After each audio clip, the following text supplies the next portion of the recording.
Hi, I'm Kate, and this is She Geek. I just moved to a new house, and as you can see, there are boxes and no bookshelves or Vault Boy puppet behind me anymore, but this is a temporary setup. I have about 4 different lamps happening here because the lighting situation hasn't been figured out yet, so that's why everything looks a little weird. New house! This weekend was a little event you may have heard of called the Penny Arcade Expo. I got tons of amazing gameplay footage thanks to my cameraman Bryce Montgomery. I got hands-on time with Torchlight 2. I got to speak to one of the devs. I got a little bit of time with one of the Frag Dolls, Faith, who talked to me about Assassin's Creed Brotherhood. I got about 45 minutes of interview time with one of the devs from ArenaNet for Guild Wars 2, and I'm really excited to show you guys that one. I wanted to get some official video interviews because a lot of what I saw was the same stuff that I had seen at E3, which I posted a big montage video of before, so I'm not going to do that again. I'm going to give you guys some detail, close-up looks at the games that excite me the most that are coming out this fall and next year. But we're not going to do that today because I have about 3 hours of footage that I have to go through. So this episode will serve as kind of a video blog of my personal experience. Overall, this was by far the best Penny Arcade Expo I'd ever been to, so congratulations to Robert Koo and the Enforcers and the Penny Arcade team. You guys put together an amazing show this year. I was afraid that maybe it would be diminished somewhat because of PAX East happening each year now, but it wasn't at all. It was amazing, bigger than ever. We took over most of downtown Seattle. It was just geeks from one end of downtown to the other, this constant mega stream of them, so nicely done. Most of you are probably familiar with the Mass Effect 2 cosplay team that got a lot of attention recently for making this unbelievable animatronic Krogan head and cosplaying as Grunt and Lady Commander Shepard, and they have a Tali and an Elusive Man.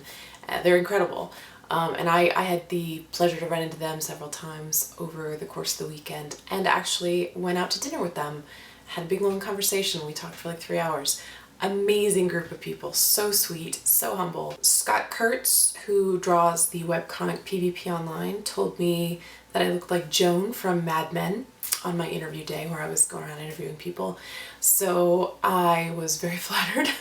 Biggest disappointment of PAX 2010 is lack of Blizzard's presence. I've heard people saying that they didn't come because BlizzCon is coming up so soon, but I believe that the gap between PAX 09 and BlizzCon 09 was even narrower than the gap we have this year, so I don't really understand why they weren't there. I was really into seeing more Diablo 3 stuff, or maybe a preview of the next chapter of StarCraft 2, but they distinctly were not there, which was kind of a bummer. The other big disappointment from PAX 2010, and it pains me very much to say this, was The Old Republic, BioWare's Star Wars MMO. I was all gung-ho to evangelize Old Republic after this PAX, but I can't do that just yet. On a much brighter note, whereas Rock Band 3 was definitely my best in show of E3, they did an amazing job. Their presence was somewhat diminished at PAX this year, so my best in show actually goes to a completely different game, Guild Wars 2. They published their design manifesto on their blog several months ago. I mentioned this in my last video. And it all sounded pretty good, a little too good to be true, but from what I've seen of Guild Wars 2 running on a very modest machine setup, it's beautiful. It's unbelievably cool. The social aspects of gaming in Guild Wars 2 have just been so vastly improved compared to every other MMO that I've ever played, and you know, they don't have a release date of any kind. It's done when it's done is pretty much the attitude that the ArenaNet folks have, but that's definitely going to be one that I keep my eye on because I wasn't expecting it and it totally floored me. I met so many amazing people. I'm legally required to give a shout out to my buddies from the McMenamins, the 6 Arms that I met who are from Portland. Hi guys. Hopefully if I met you, gave you one of my cards, you're actually watching this video and not using my cards to make tiny paper airplanes.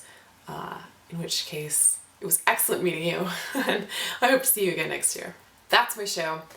Today is September 7th of 2010, and we're still all recovering from tremendous PAX, and I'll see you guys later in the week with more footage.